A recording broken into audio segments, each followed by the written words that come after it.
अस्सलामुअलैकुम। आज हमारा 12 के बच्चों के लिए जो इलेक्टिव का है वो मैं आज पढ़ाने जा रही हूँ कि रुबाई की तारीफ़ क्या है या रुबाई किसे कहते हैं या किस तरह की नज़्म को हम रुबाई कहते हैं। तो सबसे पहले हम लोग ये जानने की कोशिश करते हैं कि रुबाई नसरी सिन्फ़ है या नज़्म के सिन्फ़ है। तो रुबाई एक नज़्म की सिन्फ़ है। जैसा कि मैं पहले बता चुकी हूँ कि दो तरह के हिस्से में बांटा गया है अपने सिलेबस को, तो हिस्सा नस्र और हिस्सा नज़्म। तो ये हिस्सा नज़्म में आता है, ये शेर व शायरी के तौर पर लिखी जाने वाली नज़्म है।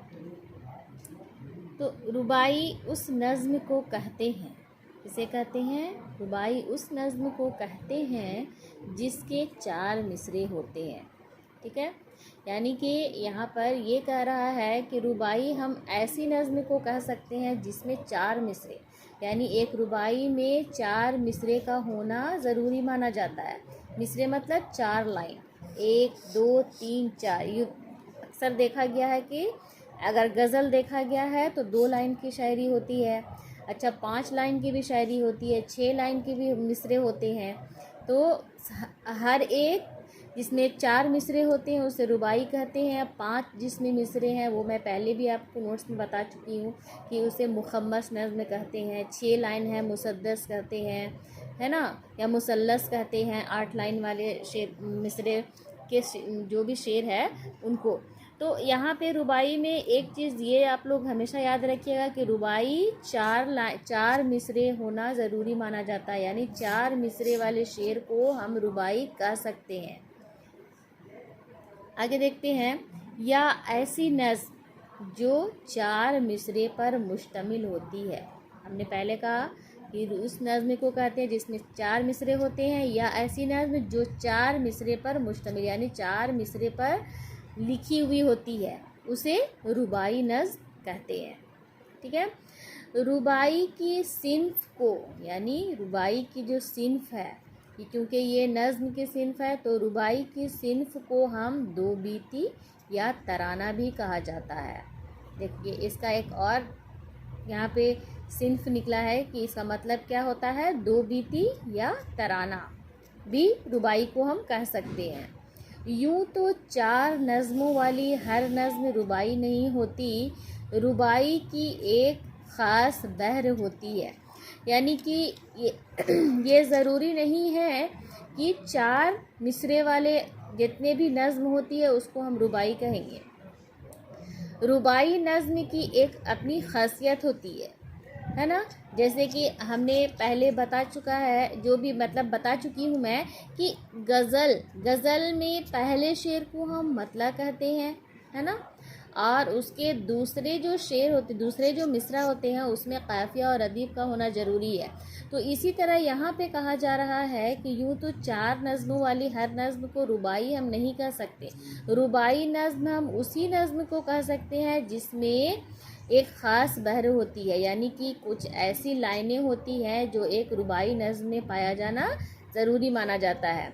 क्या है वो ख़ास बहर, वो देखते हैं। जो सबसे वज़नदार होती है, यानी कि उसमें एक ख़ास ऐसा लाइन होता है, 4 लाइन में कोई एक लाइन एक ख़ास होता है जिसमें जो कि वो शेर की सबसे वज़नदार होती है, और इस बहर को बहर हंज़ कहा जाता है, बहर हजज़ कहा जाता है।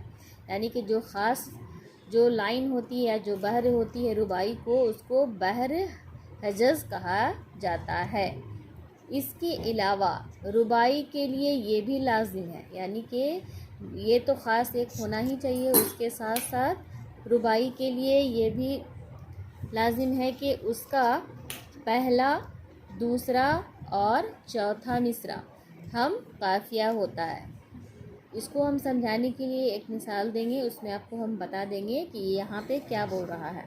इसके अलावा रुबाई के लिए लाजिम है कि उसका पहला, दूसरा और चौथा मिसरा हम काफ़िया, यानी कि पहला, दूसरा, चौथा जो उसका जो लाइन होता है वो उसमें काफ़िया का होना ज़रूरी माना जाता है। रुबाई में अक्सर हुस्न व इश्क के अलावा किसी की ज़ाती हालात का भी इजहार किया जाता है। यानी कि ये ज़रूरी नहीं है कि रुबाई में अक्सर हुस्न व इश्क की ही बातें हों, बल्कि उसके अलावा किसी की ज़ाती हालात का भी इजहार किया जाता है। यानी हुस्न व इश्क के अलावा किसी के हालात ज़िंदगी को भी इजहार किया जा सकता है और उस पर रुबाई लिखी जा सकती है। तो चूँकि यहाँ पे बताया है कि इसमें एक ख़ास बहर होती है, दूसरा है इसके अलावा पहला, दूसरा, चौथा मिसरा हम काफ़िया होता है। काफ़िया क्या होता है ये आप लोगों को हम पहले बता चुके हैं, काफ़िया और रदीफ़ क्या चीज़ होती है। तो यहाँ पे जितनी बातें कही गई हैं उसको एक मिसाल के तौर पर हम दिखा रहे हैं और समझा रहे हैं कि यहाँ पे क्या बोला है। तो आइए देखते हैं हम लोग। देखिए यहाँ पहले बोला है इस नज़्म में कहते हैं जिसमें 4 मिसरे। तो देखिए 1 2 3 4, ये 4 मिसरे हैं। 1 लाइन, 2 लाइन, 3 लाइन, 4 लाइन, ये बहर है या मिसरे हैं। तो 4 मिसरे रुबाई की होती है, ठीक है। दूसरी बात यहाँ पर क्या बोला, एक ख़ास बहर होती है जो सबसे वज़नदार होती है, ठीक है। उसके अलावा क्या होती है, उसका पहला, दूसरा और चौथा मिसरा हम काफ़िया। तो पहला ये हो गया है ना, उसके बाद दूसरा ये हो गया और उसके बाद तीसरा छोड़कर चौथा, यानी कि पहला, दूसरा और चौथा क्या होता है, हम काफ़िया होता है। कैसे हम काफ़िया किसको कहते हैं, पहले मैं बता चुकी हूँ कि जो एक जैसी आवाज़ नहीं, जैसे उम्र फ़ानी जवानी है ना, उम्र फ़ानी जवानी ये मिलता जुलता वर्ड है, तो दोनों अलग अलग अल्फाज, लेकिन जब हम इसको पढ़ते हैं तो एक जैसी आवाज़ आती है, यानी लास्ट का सेम होना या फिर आवाज़ एक जैसी निकलना, तो इसको हम काफ़िया कहते हैं। रदीफ़ किसे कहते हैं, जो लास्ट का जो होता है काफ़िया के बाद जो रदीफ़ है, जो वर्ड है, जो अल्फाज है, वो बिल्कुल सेम हो, जैसे क्या था, क्या थी, क्या कहा थी या क्या थी, यहाँ भी क्या थी, यहाँ भी क्या थी, यहाँ भी क्या थी। तो ये हो गया रदीफ़। उम्र फ़ानी जवानी जिंदगानी, ये क्या हो गया, काफ़िया, है ना। तो यही चीज़ को यहाँ पे बता रहा है कि क्या तुम से बताएं उम्र फ़ानी क्या थी, बचपन क्या चीज़ थी, जवानी क्या थी, ये गुल की महक थी वह हवा का झोंका, एक मौज फना थी जिंदगानी क्या थी। यानी ये जो थर्ड लाइन है, देखो ये एक ख़ास बहर है, इसी में है कि ये गुल की महक थी वह हवा का झोंका। यही यहाँ पर यही चीज़ बोल रहा है। देखो यहाँ जो तारीफ़ हम बताएं अभी रुबाई के बारे में, वो सारी चीज़ें ये 4 लाइन में है, ठीक है।